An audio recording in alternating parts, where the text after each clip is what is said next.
Sir வணக்கம். வணக்கம். இப்போ என்டிகே கட்சியை பொறுத்தளவில் ஊடகங்களில் கடந்த சில வாரங்களாகவே பெரிய ஒரு பேசு பொருளாக இருக்கிறத பார்க்க முடியுது. பெரியார் சீமான் அந்த ஒரு கான்ட்ரவர்சி பெருசாச்சு.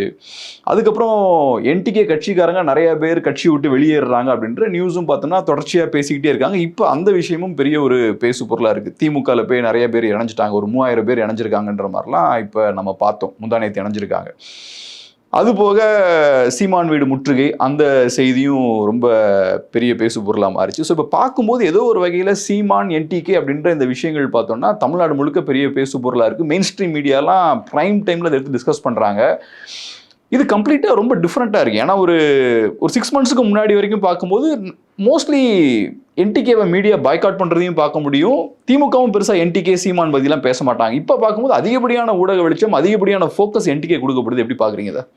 அதுக்கு முன்னாடி ஒரு சின்ன நெருடலை சொல்லிடுறேன். ஒரு முக்கியமான மீடியா, அதாவது அந்த மீடியாவுக்கு ஒரு மரியாதை இருக்கும், நடுநிலை. அந்த மீடியாவில் கார்டு போடுறாங்க, சீமான் கத்திய சீமான் இந்த மாதிரிலாம் போடுறாங்க வார்த்தைகள், ரொம்ப உணர்ச்சி வசப்பட்டு. இன்னொன்று, இன்றைக்கி ஆதரவு ஊடகங்கள், மெயின் ஸ்ட்ரீம் மீடியாக்கள்ன்ற சொல்லாதீங்க, அதை வேணால் இப்படி தான் மெயின் ஸ்ட்ரீம் மீடியாக்கள்ன்றது தமிழில் முக்கிய ஊடகங்கள்லாம் வேணாம், ஆதரவு ஊடகங்கள்னு வேணால் வச்சுக்கலாம். அந்த மாதிரி போயிடுச்சு. தொலைக்காட்சி ஊடகங்கள் வச்சுக்கலாம். தொலைக்காட்சி ஊடகங்கள் தான் அது. ஆனால் அது ஆதரவு ஊடகங்கள் அப்படின்னு. அவங்க வேலை என்னென்னா, நீங்கள் பார்த்தீங்கன்னா ஒரு புதுக்கோட்டையில் அந்த சமூக ஆர்வலர், முன்னாள் கவுன்சிலர், அவர் க்ளீனாக சொல்கிறாரு. அதற்கு பிறகு அவருடைய உயிருக்கு ஆபத்து இருக்குதுன்னு அவங்க புகார் கொடுக்குறாங்க. எல்லாம் பண்ணியும் அவர் கொல்லப்படுறார். அந்த கொல்லப்பட்டதை கூட எஃப்ஐஆர் போடுறதுக்கு 1000 இது பண்ணிவிட்டு ஆக்சிடெண்ட் மாதிரி காமிக்கிறாங்க. அதுக்கப்புறம் அந்த பிரச்சனை பெருசாக வெடித்தோடனே அவர் மேலே அந்த இது மேலே வழக்கு பதிவு பண்ணி அதுலேயும் உண்மை குற்றவாளிகள் விட்டுட்டு கொஞ்சம் பேர் மட்டும் கைதெல்லாம் பண்ணுறாங்க. அந்த காவல்துறை அதிகாரிகள் மேலே நடவடிக்கைன்றது பெருசாக இது வரைக்கும் பாயலை. இன்றைக்கி தான் ஏதோ பண்ணியிருக்காங்கன்னு நினைக்கிறேன். அப்போது இந்த மாதிரி விவகாரங்கள் தான் பெருசாக வெடித்து கிளம்பணும். ஏன் சொல்கிறேன்னா, ஒரு சாத்தான்குளம் அப்பா பையனை அடித்து கொண்ட மேட்ரு தமிழ்நாட்டில் எவ்வளோ பெரிய இஷ்யூவாக மாறிச்சு, ஞாபகம் இருக்கா? ஏன் இது மாறல? அப்போ இந்த மாதிரி விவகாரத்தை மக்கள் இதுலேருந்து மடைமாற்றம் பண்ணி பெரியாரா பிரபாகரனா, பெரியாரா சீமானா, சீமான் பிரபாகரன் கூட இருக்கிற படம் உண்மையா போலியா, நாட்டுக்கு ரொம்ப தேவையில்லை இதெல்லாம். அப்போ இந்த மாதிரி விவகாரங்களை ஊடகங்கள் இன்றைக்கி விவாத பொருளாக மாற்றுனது மட்டும் இல்லை, அதுக்கு உக்காடுறவங்க இருக்காங்களே, நெறியாளர்லேருந்து மற்றவங்க, அவங்க எல்லாருமே திரும்ப திரும்ப போட்டு அடிக்கிறது, நாம் தமிழர் கட்சியை போட்டு அடிக்கிற வேலை நடக்குது. சரி, இது இந்த மாதிரி விவாதம் ஏன் வந்தது அப்படின்னு பார்த்தா, முதல் காரணம் சீமானாக இருக்கிறார். சீமான் ஒரு பெரிய அரசியல் லீடரு. தமிழக அரசியலில் என்னென்ன நடக்குது, என்னென்ன பிரச்சனை இருக்குதுன்னு நுணுக்கமாக பேசக்கூடியவர். ஆனால் அவரை அறியாமல் அல்லது அறிந்தோ பெரியார் விஷயத்தை அவர் பேசுகிறார். அவர் பேசுகிற விஷயம் இந்த எல்லா விஷயங்களையும் மடைமாற்றி டைவர்ட் ஆகி கொண்டு போகும் தெரிஞ்சும் பேசுகிறார். அவர்களுக்கு அது பெரிய லாபமாக மாறுது. உடனே அதை தூக்கிக்கிட்டு ஐயோ பெரியார் பெரியார், நான் முதல்ல சொன்னேன்ல, இவங்க ஆட்சிக்கு வந்த உடனே 2-3 டெம்ப்ளேட்டை ரெடி பண்ணாங்க. ஃபஸ்ட்டு அவருடைய ட்விட்டர்லேயே சிஎம் திராவிடியன் ஸ்டாக்குன்னு போட்டார். எல்லாருமே திராவிடியன் ஸ்டாக்குன்னு போட்டு அதை ஒரு பெரிய ஒரு சொல்லாடல் மாதிரி மாற்றினாங்க. 2வது திராவிட மாடல் ஆட்சின்றது, கலைஞர் கூட சொல்லலை திராவிட மாடல் ஆட்சின்னு. அப்போ திராவிட மாடல் ஆட்சி. அப்புறம் எல்லாத்துக்குமே பெரியாரை துணை கூட்டு வர்றதுன்னு. ஏன் இதெல்லாம் இவங்க பண்ணுறாங்கன்னா, தமிழ்நாட்டை பொறுத்த வரைக்கும் பெரியாரை பேசுவதும் வலதுசாரி அரசியலை அட்டாக் பண்ணுறது தான் பெரிய அளவில் வாக்கு வங்கியை நம்ம நோக்கி நகர்த்தோம். குறிப்பாக சிறுபான்மை மக்களுடைய வாக்குகளை தக்க வைக்கிறது. அப்புறம் பொதுவான வாக்குகள்னு ஒன்று இருக்கும். இது எல்லாமே தக்க வைக்கணும்னா நீங்கள் வலதுசாரி அரசியலை நீங்கள் அடிக்கணும். அப்போ வலதுசாரி அரசியலை நீங்கள் அடிக்கும் பொழுது பெரியார் உங்களுக்கு பயன்படுகிறார். ஆனால் உங்கள் அரசியலில் இதெல்லாம் பண்ணுறீங்களான்னு பார்த்தீங்கன்னா, பொதுவான சமூக நீதி விஷயங்களை 50 ஆண்டு காலமாக திராவிட கட்சிகள் செஞ்சுட்டு வந்திருக்காங்க. பல்வேறு விஷயங்கள் பண்ணியிருக்காங்க, மறுக்க முடியாது. ஜெயலலிதா ஆட்சியிலும் இருந்தது, அதிமுக ஆட்சியிலும், திமுக ஆட்சியிலும் இருந்தது. இது எல்லாத்துக்கும் பெரியார் தான் காரணம் அப்படின்ற ஒரு பிம்பத்தை இவர்கள் கட்டமைக்கிறாங்க, இந்த திராவிட கட்சி, குறிப்பாக திமுக. ஆனால் பலருடைய வாதம், சீமான் உட்பட எல்லாருடைய வாதம் எப்படி இருக்குன்னா, பெரியார் மட்டுமே காரணம்னு சொல்லாதீங்க, பலரும் இது பண்ணுறாங்க. இப்போ இடதுசாரிகளை கேட்டிங்கன்னா, நீங்கள் விவசாய போராட்டத்திலேருந்து பல்வேறு போராட்டங்கள், வர்க்க போராட்டங்கள் எல்லாத்தையுமே இடதுசாரிகள் பங்கை நீங்கள் மறுக்கவே முடியாது தமிழ்நாட்டில். அப்போது இடதுசாரி கருத்துக்கள் இருக்குல்ல, அது பெரியாரிச கருத்துக்கள் வந்து அதுக்குள்ளே உள்ளடக்கியது. நீங்கள் வர்க்க போராட்டத்தில் நீங்கள் பொருளாதார ரீதியாக பெண் விடுதலை, ஜாதி மறுப்பு, சமூக நீதி, இதை வந்து இடதுசாரிகளும் பேசினாங்க, தமிழ் அறிஞர்களும் பேசினாங்க, பல பெரியவர்கள் பேசினாங்க, பெரியாரும் பேசினார். ஆனால் இந்த சைடு என்ன பிரச்சனைனா பெரியார் மட்டுமே அப்படின்ற மாதிரியும், இந்த பக்கம் பெரியார் இல்லை என்ன பேசினார் மற்றவங்களும் பேசினாங்க, பெரியார் என்ன அப்படின்றதும் ரெண்டுமே தவறு அப்படின்றது தான் இன்றைக்கி விஷயம். பழநெடுமாறன் அவர் வந்து மிகப்பெரிய தலைவர். இன்றைக்கி எல்லோரும் மதிக்கப்படக்கூடிய தலைவர்கள் தமிழ்நாட்டில் எச்சமாக வாழ்கின்றவர்கள் 2 பேர் தான். ஒன்று நல்லகண்ணு, இன்னொன்று பழநெடுமாறன். அப்போ நல்லகண்ணு இடதுசாரி இயக்கத்திலேயே ட்ராவல் பண்ணவர், ஒரு நேர்மையாளர். பழநெடுமாறன் காங்கிரஸில் தேசிய அரசியலில் இருந்தவர்.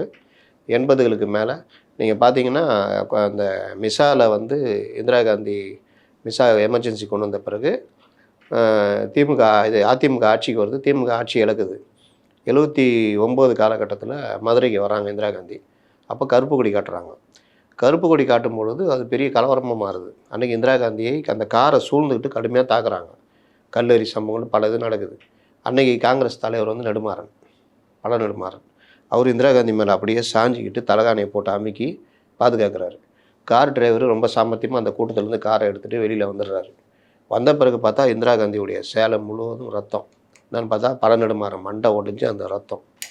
அதுக்கப்புறம் இந்திரா காந்தி பாதுகாப்பாக அனுப்பிச்சிட்டு அவர் போய் சிகிச்சையில் இது பண்ணுறாரு.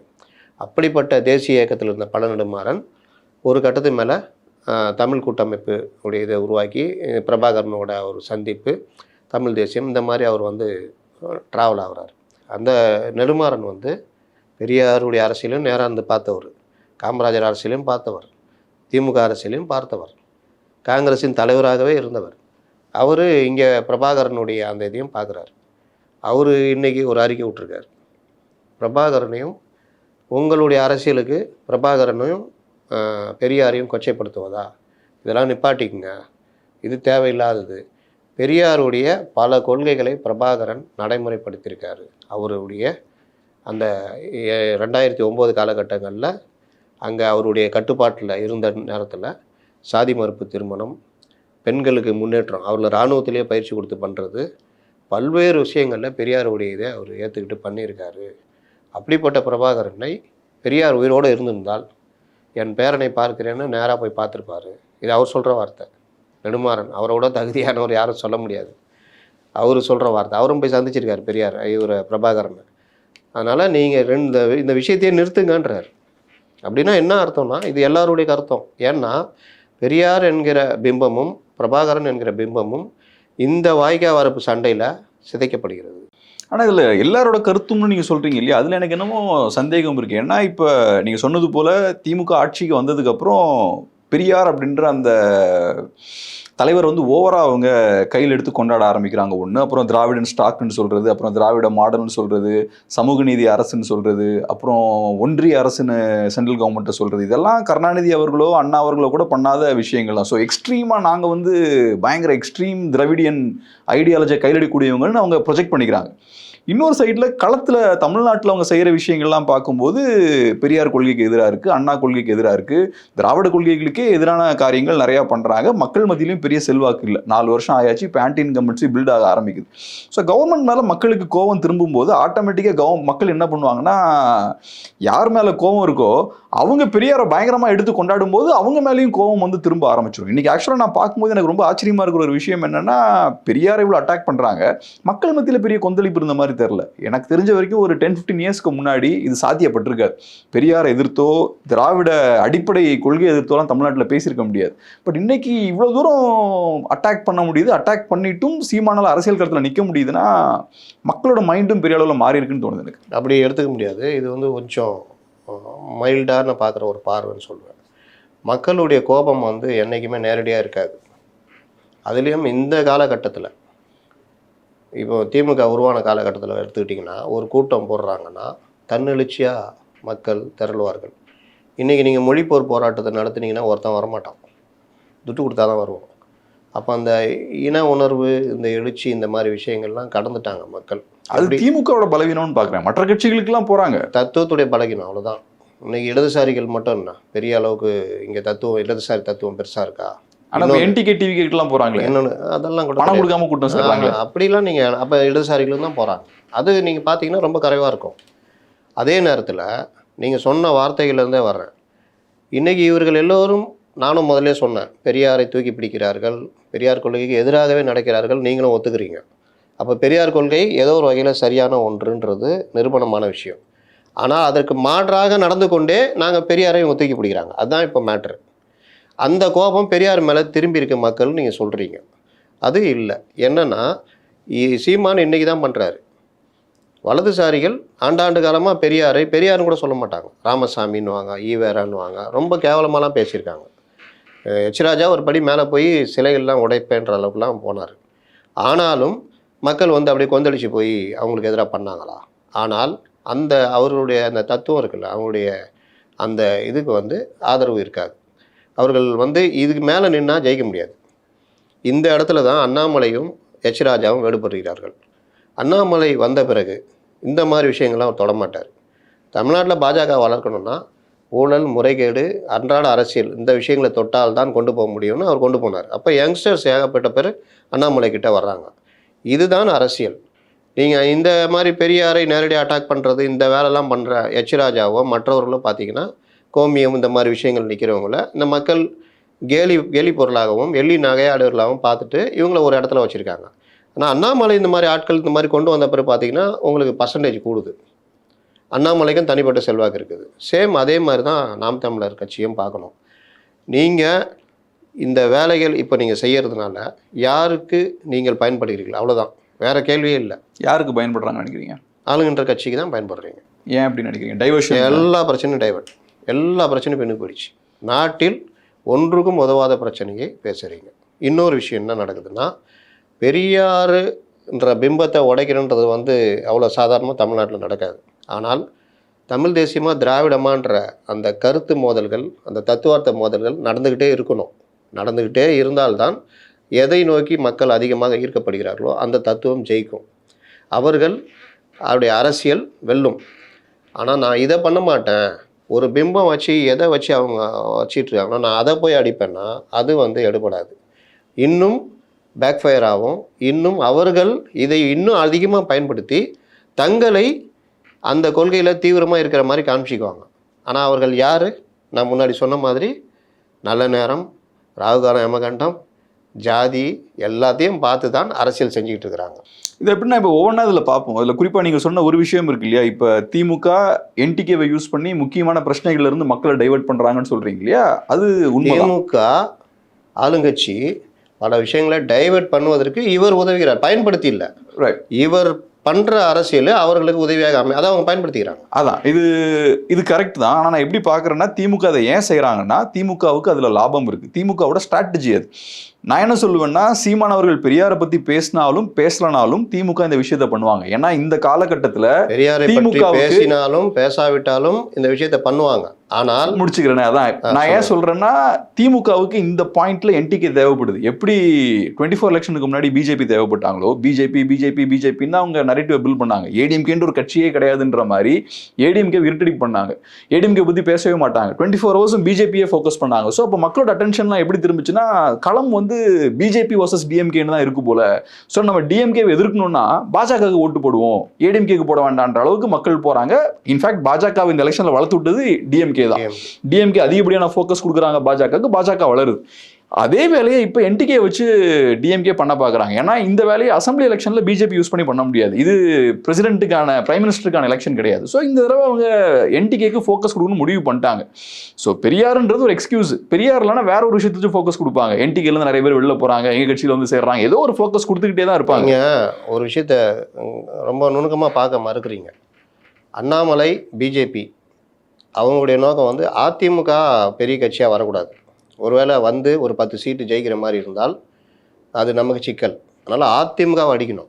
அதற்கு அதிமுக ஒன்றும் இல்லை, எடப்பாடி ஒன்றும் இல்லை, பிஜேபி பெஸ்ட்டு, பிஜேபி தான் வரப்போகுதுன்னு மெயின் ஸ்ட்ரீம் மீடியாக்கள் வந்து சொல்லி அண்ணாமலையும் சேர்த்து ப்ரொஜெக்ட் பண்ணி அதன் மூலியமாக ஓட்டை ஸ்ப்ளிட் பண்ண வச்சாங்க. இங்கே நடக்கிறது அது இல்லை. திமுகவுடைய இந்த மாதிரி ஆட்சிக்கு மக்கள் கோபம், மற்ற விஷயங்கள், திமுகவுக்கு எதிரான அதிருப்திகள், இது எல்லாம் இருக்கும் பொழுது பெரியார்ன்ற ஒரு இதை போட்டு தொடும் பொழுது அதை இவர்கள் பயன்படுத்துறதுக்கு வழிவகுக்கிறாங்க. எப்படின்னா, இங்கே பாருங்க இது மாதிரி பண்ணுறாங்க, பெரியார் ஐயோ பெரியார் பண்ணுறாங்க, இந்த மாதிரி அந்த மாதிரி பண்ணுறாங்கன்னு இவர்கள் தன்னை பெரியாருடைய இதுவும் காமிச்சிக்கிட்டு இந்த பக்கம் சீமானை அட்டாக் பண்ணுற வேலையும் நடக்குது. இதில் பிஜேபி தான் அடுத்து அப்படின்னு தூக்கி பிடிச்சாங்க. ஆனால் இங்கே சீமானை டீஃபேம் பண்ணுறாங்க. இவர் ஒன்றும் இல்லாமல் போயிடுவாங்கன்னு. அடுத்த கட்டமாக கட்சியை உடைக்கிறது, கட்சியே ஒன்றும் இல்லை உடஞ்சி பாருங்க டிஎம்கேக்கு வந்துட்டாங்கன்னு. இது என்டிகேக்கு தான் யூஸ்ஃபுல்லாக இருக்கும். நான் ஏன்னு சொல்கிறேன், என்டிகேக்கு இது யூஸ்ஃபுல்லாக இருக்கும். இப்போ நீங்கள் சொன்னது போல் இப்போ பெரியார் அட்டாக் பண்ணாங்கன்னா ஒன்று மைனாரிட்டிஸ் டிஎம்கேக்கு சப்போர்ட் பண்ணுறாங்க, ரெண்டாவது திராவிட ஆட்சி சப்போர்ட்டர்ஸ் நிறைய பேர் இருப்பாங்க, திராவிட சித்தாந்தத்தை சப்போர்ட் பண்ணுறவங்க, அதனால பெனிஃபிட் ஆனவங்க நிறைய பேர் இருப்பாங்க. ஸோ அவங்கெல்லாம் போல்ரைஸ் ஆயிடுவாங்க. பெரியாரை நீங்கள் அட்டாக் பண்ணுறீங்களா அப்படின்னா அவங்கெல்லாம் என்டிகேக்கு எதிராக போல்ரைஸ் ஆவாங்க. இது ஒரு குரூப். ஆனால் இப்போ என்டிகே ஃபோக்கஸ் பண்ணுற குரூப் யாருன்னா ஆன்டி டிஎம்கே ஓட்ஸ். அது தமிழ்நாட்டில் 60% ஓட்ஸ் இருக்கு. அந்த மாதிரி இந்த ஆன்டி டிஎம்கே ஓட்ஸ்லாம் இப்போ இதை பார்க்குறாங்கன்னா பெரியார் அட்டாக் பண்ணுறது அவங்க என்ஜாய் பண்ணுவாங்க. ஆன்டி டிஎம்கே ஓட்ஸுக்கு பெரியார் மாதிரி பெரிய அபிமானம் கிடையாது. ஓட்ஸ் தான். அப்போ நீங்கள் எப்படி சுருங்கி போயிட்டீங்கன்னா வாக்குகளாக முதல்ல சுருங்கிட்டீங்க. ரெண்டாவது தத்துவார்த்த சண்டையிலேருந்து விலகி போகிறீங்க. தத்துவார்த்தமும் இதில் உள்ள அடங்கியிருக்குல்ல? இல்லை ஒரு நபரை தாக்குறதும் ஒரு இந்த மாதிரி விஷயங்களில் போகிறதும் தத்துவார்த்த சண்டை இல்லை. நான் திருப்பி சொல்கிறேன். நீங்கள் தமிழ் தேசியம் திராவிடன் சண்டை போடுங்க, அதில் நாங்களே தெரிஞ்சுக்கிறோம் எது கரெக்டுன்னு, மக்களும் தெரிஞ்சுக்குவாங்க. அந்த இது வெல்லும். இல்லை இப்போ பெரியார் அட்டாக் பண்ணுறதே அவர் திராவிடத்தோட ஐக்கானாக இருக்கிறனால தான். அது தத்துவார்த்தோட ஒரு வெளிப்பாடு தான். அதுக்கு கூட நீங்கள் அட்டாக் பண்ணுறதுன்றது உங்களுடைய வார்த்தைகள், நீங்கள் உங்களுடைய சொல்லாடெல்லாம் ரொம்ப முக்கியம். கொஞ்சம் மிஸ் ஆனாலும் காலி பண்ணுவாங்க. அப்போ நீங்கள் சொல்கிற வார்த்தைகள், பெரியார் கருப்பையை நீக்க சொன்னார், நீங்களாம் நீக்கிட்டீங்களான்னு கேட்குறாரு. அது ஒரு சொல்லாடல். பெண்ணடிமைத்தனம், பெண்கள் என்றால குழந்தை பெற்றுகிற இயந்திரம் அப்படின்னு இருந்த காலகட்டம் நம்ம எல்லாருமே அனுபவிச்சிருக்கோம், நம்ம ஃபேமிலியில் பார்த்துருக்கோம். அப்போ இந்த மாதிரிலாம் இருக்கணும்னா நீங்கள் அதை மீறணும்னா உங்கள் கர்ப்பப்பையை நீக்கினா கூட தப்பு இல்லைன்னு சொல்கிறது ஒரு சொல்லாடல். அதுக்காக கர்ப்பப்பையை நீக்கின்னு பெரியார் சொல்லலை. இது நன்றாக சீமானுக்கு தெரியும், மற்றவர்களுக்கும் தெரியும். ஆனால் அந்த வார்த்தையை பிடிச்சிட்டு தொங்குறது. அதே மாதிரி அந்த விஷயம் சொன்னதுக்கு ஆதாரம் நீங்கள் ஆதாரத்தை தூக்கி அடித்தா வேலை முடிஞ்சிடும். ஆனால் இதில் இருக்குது அதில் இருக்குது, நீங்களே பாருங்கள், உங்கள்கிட்ட ஆதாரம் வச்சுக்கின்றப்போ ரொம்ப ஈஸியாக போகுது. அதனால தான் சொல்கிறேன், தனிநபர் தாக்குதல், தனிப்பட்ட வார்த்தைகளை பிடிச்சிக்கிட்டு அரசியல் பண்ணுறதெல்லாம் எளிதாக மடைமாற்றம் செய்யப்படும். நீங்கள் எங்கே சண்டை போடணும்?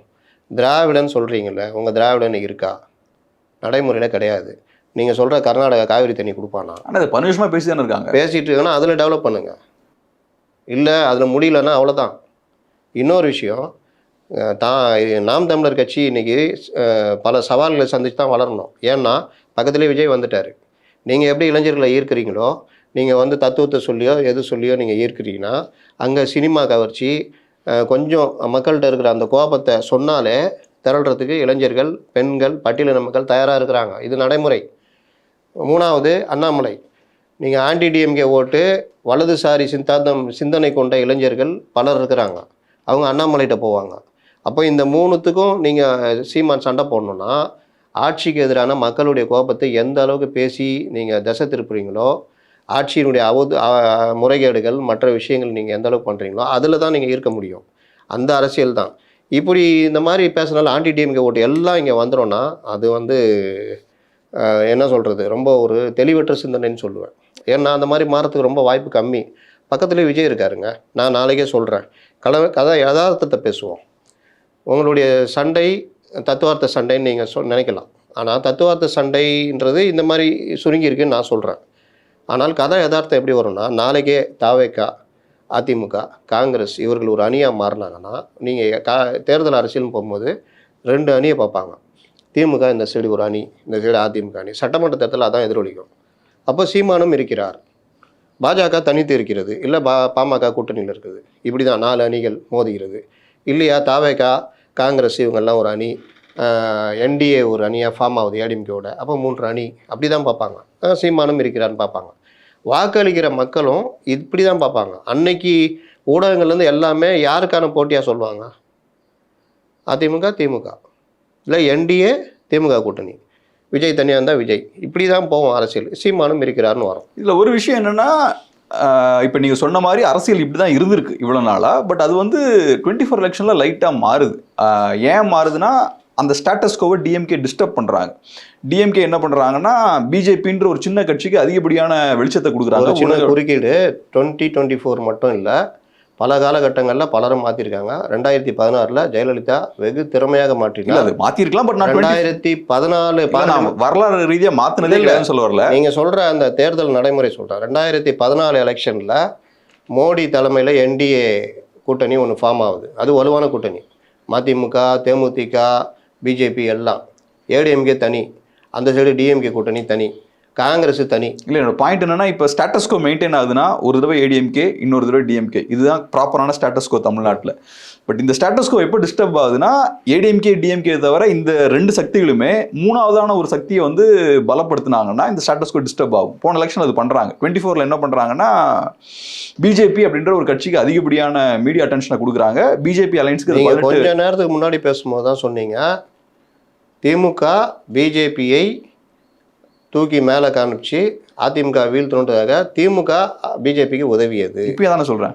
இப்போவும் அதுதான் உண்மையும் கூட. ஆமாம். அதனால இந்த ஸ்டேட்டஸ்கோ மெயின்டைன் ஆகி தானாக பிஜேபி வந்து இதை 2 பேரில் ஒருத்தர் இல்லை நானும் ஒரு ஆளுன்னு கொண்டு வரலன்ற. அப்படி வரல சார், நானும் தான் சார் சொல்லிட்டு இருக்கேன். அதே தான் நானும் சொல்கிறேன். நான் சொல்ல வரது என்னன்னா, நார்மல் ஸ்டேட்டஸ்கோ ஏடிஎம்கே இல்லைனா டிஎம்கே, டிஎம்கே இல்லைனா ஏடிஎம்கேன்றதான் நார்மல் ஸ்டேட்டஸ்கோ. அது 24 டிஸ்டர்ப் பண்ண முயற்சி பண்ணுறாங்க. இவங்க என்ன பண்றாங்க, மூணாவதா ஒரு சக்தியை வந்து உள்ள பெருசாக்குறாங்க. 18% ஓட்ஸ் வாங்குறாங்க. ஏறக்குறைய அவங்க ஏடிஎம்கே கிட்ட வந்துட்டாங்க.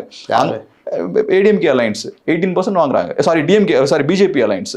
அதான் அது 18% என்டிஏ.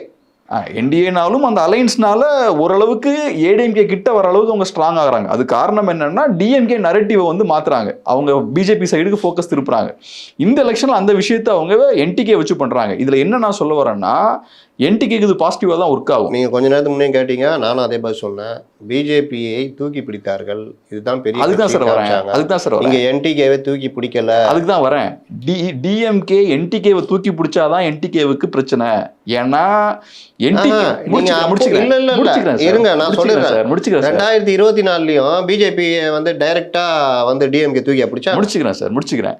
மக்களுக்கு தெரியும். இன்னைக்கு தமிழ்நாட்டில் இருக்க எல்லா மீடியாவும் சேர்ந்து என்டிகேவை அட்டாக் பண்றாங்கன்னா மக்களுக்கு தெரியும்.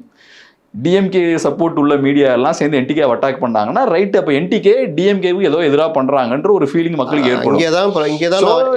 இங்கதான் என்ன பிரச்சனை, எவ்வளவுக்கு எவ்வளவு டிஎம்கேவும் டிஎம்கே சார்பு மீடியாவும் என்டிகே அட்டாக் பண்றாங்களோ, முடிச்சுக்கிறேன் சார், ஒரே நிமிஷம் சார், அவ்வளவுக்கு அவ்வளவு ஆன்டி டிஎம்கே ஓட்ஸ் வந்து என்டிகே சைட் கன்சாலிடேட் ஆகும். இதை அவங்க தெரிஞ்சுதான் பண்றாங்க. ஏன் தெரிஞ்சு பண்றாங்கன்னா, ஏடிஎம்கே ஓட்ஸ் ஸ்பிளிட் பண்றதுக்காக பண்றாங்க. சொல்றேன், நீங்க ஒரு கருத்தை நம்பிட்டு அதை பதிவு வைக்கிறீங்க. நான் முதல்ல சொல்லிட்டேன், என்டிகே மக்கள் பிரச்சனையில் ஒரு பெரிய ஒரு இயக்கமாக கொண்டு போகிறாங்க, இவங்களுக்கு சவாலாக இருக்கிறாங்க. வழக்கமாக சீமான் பண்ணுவார்ல, அந்த மாதிரி இருந்து என்டிகேவை எல்லா மீடியாவும் வச்சு அட்டாக் பண்ணுறாங்க அப்படின்னா மக்களுக்கு ஒரு இது வரும். பரவாயில்லடா, இவர் என்ன நல்லா தானே பேசுகிறார், நமக்காக பேசுகிறாரு, ஆனால் இவரை வந்து இந்த மாதிரி பண்ணுறாங்கன்னு. ஆனால் இங்கே பிரச்சனை எங்கே வருதுன்னா, பெரியார் என்கிற பிம்பத்தை இவர் அட்டாக் பண்ணுறாரு. அதில் தான் எல்லா மெயின் ஸ்ட்ரீம் மீடியாக்களை சேர்த்துக்கிட்டு சீமானை அட்டாக் பண்ணுறாங்க. இது சீமானுக்கு ஆதரவாக வாக்குகளாக மாறும்னா பிரச்சனையாகும்ன்றேன் நான். இதுல ஒரு விஷயத்தை நான் ஏத்துப்பேன். நீங்க சொல்ற ஒரு விஷயம் என்னன்னா, எப்பவுமே இஷ்யூஸ் தான் ஃபோக்கஸ்ல இருக்கணும்.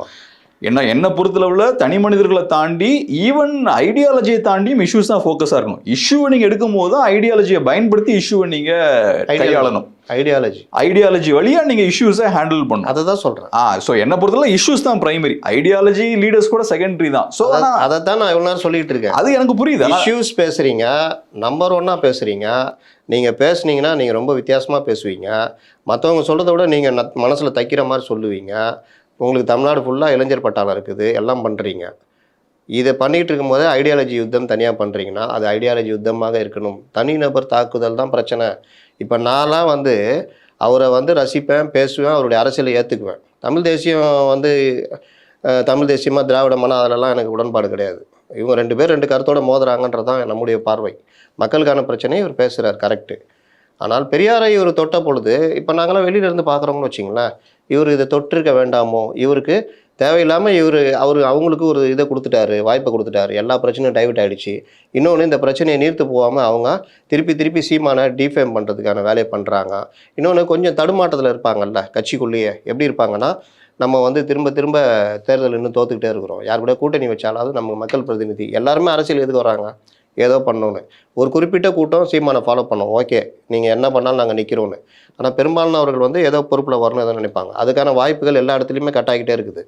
இன்னொரு பக்கம் கொஞ்சம் தடுமாற்றத்தில் இருக்கிறவங்கலாம் இவங்க இந்த மாதிரி ஆட்கள் பேசுவாங்க, வலை வீசுவாங்க. அதில் ஒரு பார்ட்டு தான் இந்த இது. 3வது விஷயம், சீமான் மேலே வைக்கப்படுகின்ற குற்றச்சாட்டு என்னென்னா, அவர் தன்னுடைய நிர்வாகிகள் பிரச்சனை வருதுன்னா, இப்போ பொதுவாக தலைவர்கள் என்ன பண்ணுவாங்க, இந்த மாவட்டத்தில் எல்லா நிர்வாகிகள் வாங்கப்பான்ருவாங்க.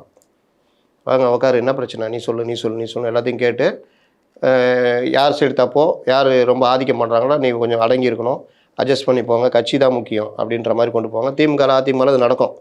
சீமான் பேசாட்டினாலும் செகண்ட் லெவல் லீடர்ஸு இதை பேசி முடிப்பாங்க. இதுக்கான வாய்ப்பே இல்லைன்னு ஒருத்தர் சொல்ல, பலரும் வந்து சொல்கிறவங்களாம் இதை சொல்கிறப்போ அப்போ ஏதோ ஒரு உண்மை இருக்குன்றது ஒன்று. ஆனால் அந்த பிரச்சனையை தாண்டி எப்படி அவங்க 8% வரைக்கும் வந்திருக்காங்க? 1லேருந்து எப்படி 8 8% வந்தது 2024 தான். 6.7% இருந்தாங்க. 8% வந்தது. ஒவ்வொரு எலெக்ஷன்லையும் ஏறிக்கிட்டே இருக்கு. அது உண்மை, ஏறுது. ஆனால் இந்த வளர்ச்சின்றது பெருசாக வந்து உங்களுக்கு இதாகாது. நீங்கள் இது ஏறும் பொழுதே அதை ரொம்ப பார்த்து ஜாக்கிரதையாக கொண்டு போகிற 10% 12% ஆக்கிற வேலையை பண்ணணும். இந்த 8% பயன்படுத்தி அரசியல் கட்சிகளுக்குள்ள குழப்பத்தை ஏற்படுத்தி அதன் மூலியமாக நாம் தமிழர் கட்சியை வளர்க்குறது, ஆட்சியில் வந்து பிரதிநிதிகள் கொண்டு வர்றது, இந்த வேலைலாம் பண்ணணும். ஏன் நீங்கள் ஒரு ஏடிஎம் கூட கூட்டணி வச்சு ஒரு 30 எம்எல்ஏ வந்துட்டு ஜெயிச்சுட்டு அதே ஏடிஎம்கே டிஎம்கே எதிராக நீங்கள் இந்த பவரை வச்சு அடிக்கலாம்ல. ஆனால் அந்த சைடு அவர் யோசிக்க மாட்டேங்கிறாரு. அது அவருடைய நிலைப்பாடு, நம்ம அதில் விமர்சனம் உள்ள. ஆனால் இப்படி பண்ணால் கரெக்டாக இருக்குன்றது கட்சியுடைய அடுத்த கட்டம். இன்னொரு அட்டாக் பண்ணுன்றீங்களா? இல்லைங்க, உதாரணத்துக்கு ஏடிஎம்கே என்ன, இப்போ நீங்கள் அது ஆளுகின்ற அரசுக்கு எதிராக இருக்குன்னா, இந்த அரசை வீழ்த்தணும்னா அதிமுக தான் கரெக்டு, அப்போ அதிமுகவோட நான் கூட்டு வைக்கிறேன், கூட்டு வச்சு ஒரு 30 எம்எல்ஏ ஜெயிக்கிறேன், ஜெயிச்சு அதிமுக ஆட்சிக்கு வந்த பிறகு அதிமுகவை நான் எதிர்க்கிறேன். என்னுடைய நிலைப்பாடு மக்களுக்காக நான் எப்போ நிற்பேன், அதுக்கு எனக்கு மக்கள் பிரதிநிதி தேவை, எம்பி தேவை, எம்எல்ஏ தேவை, எல்லாம் தேவை. அப்படி இருந்தால் தான் கட்சி அடுத்த கட்டத்துக்கு நகர்த்த முடியும்னா அதுதான் புத்திசாலித்தனமான. ஆனால் இப்போ என்டிகேவும் பிஜேபியும் எப்படி பார்க்க ஆரம்பிச்சிருக்காங்கன்னா, அதிமுக அப்படின்ற அந்த பெரிய கட்சி இல்லாம ஆயிட்டாங்கன்னா அந்த இடத்த நம்ம ஃபில் பண்ணலாம் அப்படின்ற ஒரு இடத்துக்கு வர ஆரம்பிச்சிட்டாங்க. குறிப்பா பிஜேபிக்கும் அந்த பிளான் இருக்கு. என்டிகேவும் 8% வந்ததுக்கு அப்புறம் ஒரு பாயிண்ட்ல உங்களுக்கு அதிமுக அந்த கேள்விக்கு வரேன், 8% எப்படி வந்துச்சு அப்படின்றது. 6.7% இருந்தது. இந்த எலெக்ஷனில் நீங்கள் பார்த்தீங்கன்னா தெரிஞ்சோ தெரியாமலோ தாவேகா கட்சி ஆரம்பிச்சிட்டாரு போன பிப்ரவரியிலே. அதுக்கப்புறம் எலெக்ஷன் நடக்குது, ஏப்ரலுக்கு அப்புறம் எலெக்ஷன் நடக்குது. இவர் ரொம்ப நெருக்கமாக தம்பி வந்தால் தம்பியோட கூட்டணி, என் தம்பி வரணுன்ற மாதிரிலாம் பேசிகிட்டு இருக்காரு. அப்போது ஒரு பெரும்பாலான வாக்களிக்கக்கூடிய தாவேகா இளைஞர்களும் பெரும்பாலும் யாருக்கு வாக்களிக்கணுன்ற ஒரு கிளியர் கட் இமேஜ் அவங்களுக்கு வந்துடுச்சு. எப்படி வந்துடுச்சுன்னா, திமுகவுக்கு போடக்கூடாது, பிஜேபிக்கு போடக்கூடாது, ஏடிஎம்கே ஒன்றும் இல்லை, நம்ம அண்ணன் நம்மளுக்காக பேசுகிறாரு, நம்ம தலைவரை தூக்கி நிறுத்தி பேசுகிறாரு, நம்ம அண்ணனுக்கு தான் நம்ம போடணும். எல்லாரும் நம்பினாங்க நாம் தமிழர் கட்சியும் தாவேகாவும் கூட்டணி அமைக்கும், அவர்கள் தனி ஒரு அரசியலை உருவாக்குவார்கள்னு. எங்களை மாதிரி சில பேர் தான் இதுக்கு வாய்ப்பு இல்லை, ஏன்னா இவருடைய அந்த தமிழ் தேசிய அரசியலும் விஜய் அந்த மாதிரி வரமாட்டார், அவர் ஒரு முதலாளித்துவ அரசியலாக போவார், அவர் எல்லாத்தையும் கலந்த மாதிரி தான் கொண்டு போவாருன்னு நாங்களாம் நம்பினோம். கிட்டத்தட்ட அதுதான் நடந்துச்சுன்னு வச்சுக்கோங்க. அப்போது அந்த டைமில் எல்லாருமே நம்பினாங்க, விஜய் ரசிகர் முதற்கொண்டு. அந்த வாக்குகளும் வந்து கிட்டத்தட்ட பெரிய அளவில் விழுந்தது. அதனால் சரியான வாக்குகள் நாம் தமிழர் கட்சி இதுதான் வாக்கு அப்படின்றது உங்களுக்கு நிரூபிக்க வேண்டிய இடம் வந்து 2026 சட்டமன்ற எலெக்ஷன் தான். நான் ஒவ்வொரு எலெக்ஷனையும் பார்த்துட்டே வரும்பொழுது 2000 வாக்கு, 4000 வாக்கு, 8000 வாக்கு இப்படி இன்க்ரீஸ் ஆகிட்டு வருது, அது நம்ம மறுக்க முடியாது. ஆனால் இந்த வளர்ச்சி போதுமானதா அப்படின்னு பார்த்தா கம்மி. வளர்ச்சின்றது இன்னும் நல்லா வேகமாக இருக்கணும், ஒன்று. ரெண்டாவது, கட்சிக்குள்ளே வர்ற இந்த மாதிரி சின்ன சின்ன பிரச்சனைகள் இருக்குல்ல, அதை வெளியே வராமல் தடுக்கிற வேலையும் சீமானுக்கு இருக்குது. என்ன உனக்கு என்ன பிரச்சனை, நாட்டில் இதுனா விலைவாசி குறைய போதா, அதை பற்றி ஏன் கேட்குறேன்றது வந்து பேட்டி கிடையாது. கட்சியில் பிரச்சனைனா அந்த பிரச்சனையை வர விடாமல் பார்த்துக்கணும். நீங்கள் வளரும் பொழுதே உங்கள் கட்சியை அழிக்கின்ற எல்லா வேலையும் செய்வாங்க. இப்போ ராஜீவ்காந்தி இருக்கார், மற்ற கட்சியில் இப்போ கல்யாண சுந்தரம்லாம் மற்ற கட்சியில் இருக்காங்க. இப்போ ராஜீவ்காந்தியை பயன்படுத்தி உள்ளுக்குள்ளே பேச வைப்பாங்க, கொஞ்சம் அதிருப்தியில் இருக்கிறோன்னா தூக்க வைப்பாங்க. அப்போ நீங்கள் அதுக்கு ஒரு இரும்பு திரை மாதிரி நீங்கள் அந்த வேலையை பண்ணணும். அதுக்கு கட்சிக்குள்ளே தலைவர் ஈஸியாக ஆக்சஸ் பண்ணக்கூடியவராக இருக்கணும், கேட்கக்கூடியவராக இருக்கணும். இது ஒரு பார்ட்டு. இன்னொரு பார்ட்டு, இப்போ 3000 பேரை சேர்த்துன்னு ஒரு இதை உருவாக்குனாங்கல்ல, அதில் நீங்கள் அந்த பேட்டிகள்லாம் பார்த்துருப்பீங்க. பார்த்தீங்கன்னா பலரும் அழைத்து வரப்பட்டவர்கள். நீங்கள் எனக்கு அதோட அதிர்ச்சியான விஷயம் என்னென்னா, சீமான் வீடு முற்றுகை. நீங்கள் முற்றுகையிடணும்னா நீங்கள் அலுவலகத்தை முற்றுகையிடணும். வீட்டை முற்றுகையிட எப்படி அனுமதி கொடுக்குறீங்க? ரெண்டாவது, திருமுருகன் காந்தியை போலீஸ் எப்படி கையாளும் நீங்கள்லாம் நம்ம பார்த்துருப்போம். அவரை வந்து கிட்டத்தட்ட ஒரு இது மாதிரியே நடத்துவாங்க, கைதி மாதிரியே நடத்துவாங்க. பெரும்பாலும் பிடிச்சா அரெஸ்ட் பண்ணுவாங்க அந்த மாதிரிலாம். ஆனால் அன்றைக்கி திருமுருகன் காந்தி அந்த டீமுக்கு வந்து ராஜ மரியாதை, புகாரி பிரியாணிலேருந்து தண்ணியிலேருந்துன்னு. அப்போது அந்த கூட்டத்துக்கு வந்தவர்களை பேட்டி எடுக்கும் பொழுது அவங்களுக்கு பாதி பேருக்கு தெரியல. சரி, வயசானவங்களை கூப்பிட்டு வந்திருக்காங்க, ரைட்டு, இளைஞர்களுக்கு கூட தெரியல. எனக்கு தெரிஞ்சு திருமுருகன் காந்தி மே 17 இயக்கமும் சரி, தந்தை பெரிய திராவிடர் கழகம், திராவிடர் கழகம், இந்த இதெல்லாம் எல்லாருமே பார்த்திங்கன்னா எப்படி நாம் தமிழர் கட்சியோ எப்படி கம்யூனிஸ்ட் கட்சியோ அது மாதிரி இங்கேயும் உணர்வாளர்கள் உண்டு, கைகாசப்பட்டு தான் வருவாங்க. ஆனால் அங்கே வர்ற இளைஞர்கள் பார்த்தா அவனுக்கு என்னன்னு தெரியல. அப்போ எங்கே இருந்தோ கூட்டம் அவர்களுக்கு கூட்டம் சேர்ப்பதற்கு அனுப்பப்படுகிறது. சீமானுக்கு எதிராக ஒரு அரசியலை பிம்பத்தை காட்டுறதுக்கு பெரிய கூட்டன்ற மாதிரி காட்டப்படுகிறது. சேம் இதே தான் நீங்கள் அந்த இதுலேயும் பார்த்தீங்கன்னா 3000 பேர் வந்ததுலேயும் பார்த்தீங்கன்னா பேட்டி எடுக்கும் பொழுது பலருக்கும் ஏன் வந்தோன்னு தெரியல, பலர் திமுககாரங்களாக இருக்காங்க, பலர் கூட்டம் கூப்பிட்டாங்க அதுக்கு வந்தோன்றாங்க. அப்போ இங்கேயும் ஒரு பிம்பம் காட்டப்படுகிறது. இப்போ இந்த விஷயங்கள் எல்லாத்தையும் நீங்கள் சுற்றி பார்த்தீங்கன்னா சீமானை டிஃபேம் பண்ணி குறிவைத்து தாக்குகின்ற அந்த ஏற்பாடு. அதுக்கு நான் முதல்ல பார்க்குற காரணம் ஈரோடு இடைத்தேர்தல். ஈரோடு இடைத்தேர்தலில் பெருவாரியான வெற்றியை பெற்று ஆட்சிக்கு எதிரான ஒரு அந்த அலையை வந்து பிம்பத்தை இல்லை ஒன்றும் இல்லை அப்படின்னு காமிக்கிறதுக்கு ஆளுங்கட்சி ட்ரை பண்ணுது. அங்கே போட்டிடுற ஒரே கட்சி நாம் தமிழர் கட்சி. அப்போ அந்த தேர்தல் முடிகிற வரையாவது சீமானை வந்து இந்த விஷயத்த ஒரு பெருசாக வச்சுக்கணும்னு பார்க்குறாங்க. அதுக்கு ப்ரொவோக் பண்ணுற வேலைலாம் நடக்குது. இன்னும் நான் கூட ஒரு இதுவாக சொல்கிறேன், இதோடு இந்த மாதிரி விஷயங்களை விட்டுவிட்டு மக்கள் பிரச்சனையை பேச ஆரம்பித்தா இப்போ வர்றாங்கல்ல ரிப்போர்ட்டருக்கு என்னங்க தெரியும், அவன் வேலையை தான். நீங்கள் நல்ல நாட்டுக்கு அக்கறையான ஒரு விஷயத்தை பேசிக்கிட்டு இருப்பீங்க, சம்மந்தமே இல்லாத ஒரு விஷயத்தை கேட்டு ப்ரொவோக் பண்ணுவோம்.